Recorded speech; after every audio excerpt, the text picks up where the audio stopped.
नमस्कार दोस्तों, भारत के मुख्य न्यायाधीश जस्टिस यू ललित ने अपने अगले सक्सेसर का नाम अनाउंस कर दिया है। Justice D Y. चंद्रचूड़, धनंजय यशवंतराव चंद्रचूड़ भारत के अगले मुख्य न्यायाधीश होंगे, 50वें मुख्य न्यायाधीश होंगे। Justice D Y. चंद्रचूड़ 9 नवंबर 2022 को अपने ऑफिस की शपथ ग्रहण करेंगे। आज के इस वीडियो के अंदर हम उनकी बायोग्राफी के बारे में जानेंगे। उन्होंने कौन कौन से महत्वपूर्ण फैसले सुनाए हैं, उनकी क्या लाइफ हिस्ट्री रही है और इसके साथ साथ अभी वो प्रेजेंट में सुप्रीम कोर्ट की किस कमेटी के ऊपर है, उसकी क्या कार्यशैली है, उसके ऊपर हम डिटेल में बात करेंगे। मैं हूं आपका host Ashish. Welcome to Doon law mentor. चलिए बिना देरी किए आज के इस वीडियो को शुरू करते हैं। दोस्तों, जस्टिस डी.वाई. चंद्रचूड़ का जन्म 11 नवंबर 1959 को बॉम्बे के अंदर हुआ। उनके फादर जो भारत के ही मुख्य न्यायाधीश रह चुके हैं, भारत के ऐसे मुख्य न्यायाधीश थे जिनका सबसे लंबा कार्यकाल रहा है as chief justice of India. और दोस्तों, ये इतिहास में पहली बार हो रहा है भारत के मुख्य न्यायाधीश की जो अब शपथ लेंगे, उनके फादर भी भारत के मुख्य न्यायाधीश रह चुके हैं। Justice D Y. चंद्रचूड़ ने अपनी ग्रेजुएशन दिल्ली यूनिवर्सिटी के प्रेस्टिजियस सेंट स्टीफन कॉलेज से की। उन्होंने अपनी एलएलबी 1982 के अंदर faculty of law university of Delhi से की। दोस्तों, दिल्ली यूनिवर्सिटी की फैकल्टी ऑफ लॉ इतनी प्रेस्टिजियस है कि उसने भारत के सबसे ज्यादा सुप्रीम कोर्ट और हाई कोर्ट के जजेस और चीफ जस्टिस दिए हैं, भारत के लॉ मंत्री दिए हैं, कानून मंत्री दिए हैं, और उसके अलावा और भी बहुत सारे पॉलिटिशियन, लीगल स्कॉलर्स और जो लोग लॉ के एरिया में काम करते हैं, जो आज की डेट में टॉप पोजीशन पर हैं या रहे हैं, उनको देश को समर्पित किया है। और इसके साथ साथ मैं भी Delhi university faculty of law का प्राउड एलुमनी हूं। एलएलएम कहां से की? उन्होंने हार्वर्ड लॉ स्कूल से अपनी एलएलएम की इन द ईयर 1983। दोस्तों, जस्टिस डी.वाई. चंद्रचूड़ को senior advocate Bombay high court में डेजिग्नेट किया गया इन द ईयर 1998 और उसी साल वो भारत के additional solicitor general of India भी अपॉइंट हुए। और उनका जो कार्यकाल additional solicitor general of India तब तक चला जब तक कि वो बॉम्बे हाई कोर्ट के जज नियुक्त नहीं हो गए, और उनकी बॉम्बे हाई कोर्ट में एज अ जज नियुक्ति हुई थी 2000 के अंदर। फ्रॉम ईयर 2000 टू 2013 वो बॉम्बे हाई कोर्ट के जज रहे। इन द ईयर 2013 ही has been appointed as the chief justice of Allahabad high court.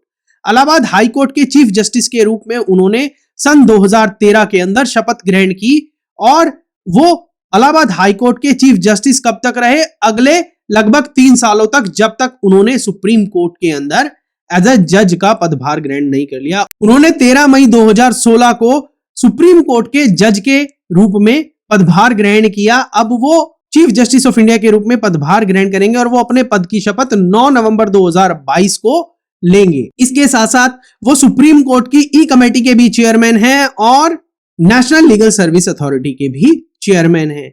E committee के चेयरमैन के रूप में उनका क्या योगदान रहा है वो हम आगे करेंगे। दोस्तों, अब हम बात करेंगे उनके द्वारा दी गई नोटेबल जजमेंट्स के बारे में, और जो सबसे महत्वपूर्ण जजमेंट है वो है privacy judgment, Aadhaar judgment, justice K S. Puttaswamy versus union of India के केस के अंदर जो 9 जज की पीठ बैठी थी उसका पार्ट थे, और उस जजमेंट के अंदर उनका ओपिनियन बहुत महत्वपूर्ण था। वो उस पीठ का पार्ट रहे हैं। Justice K S. Puttaswamy and others versus union of India and others, जिसको हम प्रिवेसी जजमेंट के नाम से जानते हैं। इस केस के अंदर सुप्रीम कोर्ट ने ले डाउन किया था कि privacy is part of fundamental right. और जहां तक इस जजमेंट की बात है, इस जजमेंट के अंदर जस्टिस डी.वाई. चंद्रचूड़ लिखते हैं कि dignity can not exist without privacy, both reside within the inalienable values of life, liberty and freedom which the constitution has recognised. Privacy is the ultimate expression of sanctity of the individual. Justice D Y. Chandrachud ने इस महत्वपूर्ण judgement के अंदर लिखा कि dignity privacy के बिना exist नहीं कर सकती, और ये दोनों डिग्निटी और प्रिवेसी कॉन्स्टिट्यूशन के जो बेसिक टेनेट्स हैं, वैल्यूज हैं, जो लाइफ, लिबर्टी और फ्रीडम है, उनके अंदर रिजाइड करती है।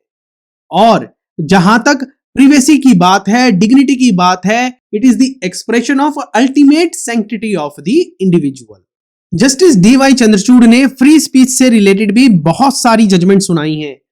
कोविड-19 की जो सेकेंड वेव चली थी उस दौरान उन्होंने एक महत्वपूर्ण जजमेंट जो सुओ मोटो पिटीशन थी सुप्रीम कोर्ट की, सुप्रीम कोर्ट ने स्वतः संज्ञान लिया था। उस केस के अंदर स्टेट गवर्नमेंट पर कड़ी लताड़ लगाई थी जब सुप्रीम कोर्ट के सामने ये आया कि कई राज्य सरकारों ने फ्री स्पीच को क्लैंप डाउन करने की कोशिश की है, कर्ब डाउन करने की कोशिश की है और ऐसे लोगों के खिलाफ एफआईआर या फिर स्टेट एक्शन होने लगे जिन लोगों ने कोविड-19 सेकेंड वेव के दौरान मिसमैनेजमेंट को हाईलाइट करते हुए ऑनलाइन हेल्प की गुजारिश की थी कि उनको एसेंशियल सप्लाईज नहीं मिल रही थी, जैसे ऑक्सीजन हो गया या उस तरह की सारी चीजें हो। राज्य सरकारों ने बोला कि ये जो लोग हैं ऑनलाइन हेल्प की बात कर रहे हैं कि इनको रिसोर्सेज नहीं मिल रहे हैं, फेक अलार्म क्रिएट कर रहे हैं और इस पर जस्टिस डीवाई चंद्रचूड़ ने उन राज्य सरकारों को कड़ी लताड़ लगाई। जस्टिस डीवाई चंद्रचूड़ ने यह बोला था उस जजमेंट के अंदर कि there can not be any clamp down on the free flow of information specially during a pandemic or emergency situation. मतलब जस्टिस डीवाई चंद्रचूड़ ने यह बोला कि फ्री फ्लो ऑफ इंफॉर्मेशन के ऊपर कोई भी कर्ब नहीं होना चाहिए और जब एक आपदा आ रखी हो उस टाइम तो बिल्कुल भी नहीं। इसके अलावा जस्टिस डीवाई चंद्रचूड़ ने जेंडर जस्टिस के ऊपर भी बहुत महत्वपूर्ण जजमेंट दी है, जिसमें से एक सबसे महत्वपूर्ण है सबरीमाला जजमेंट, जिसके अंदर वुमन की एंट्री को सबरीमाला टेंपल के अंदर अलाउ किया गया था सुप्रीम कोर्ट के द्वारा और वुमन को इक्वल फुटिंग प्रोवाइड की थी। इसके अलावा जो अगला जजमेंट था वो था Joseph Shine versus union of India, जिसके अंदर सुप्रीम कोर्ट ने यह बोला कि जो अडल्ट्री का प्रोविजन हमारी धारा 497 आईपीसी के अंदर है, इंडियन पीनल कोड है, वो असंवैधानिक।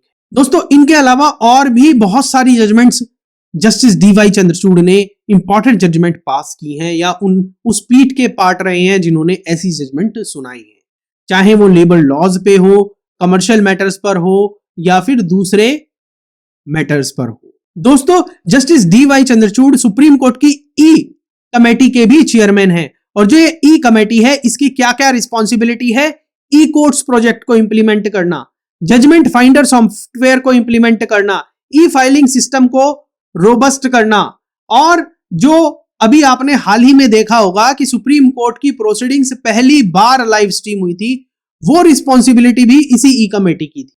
तो दोस्तों आपने इस वीडियो के अंदर यह जाना कि भारत के जो अगले मुख्य न्यायाधीश होंगे जस्टिस डीवाई चंद्रचूड़, उनके जीवन की महत्वपूर्ण बातें, उन्होंने कौन कौन सी इंपॉर्टेंट जजमेंट सुनाई है और उनका अभी हाल ही के अंदर ई कमेटी के चेयरमैन के रूप में क्या योगदान रहा है। अगर आपको वीडियो अच्छा लगा हो तो वीडियो को एक बार लाइक कर दीजिए, दोस्तों के साथ शेयर कर दीजिए, चैनल को अभी तक सब्सक्राइब नहीं किया है तो सब्सक्राइब कर लीजिए। मिलता हूं आपसे अगले वीडियो में, अपनी फीडबैक कमेंट सेक्शन के अंदर जरूर दीजिएगा। Thank you.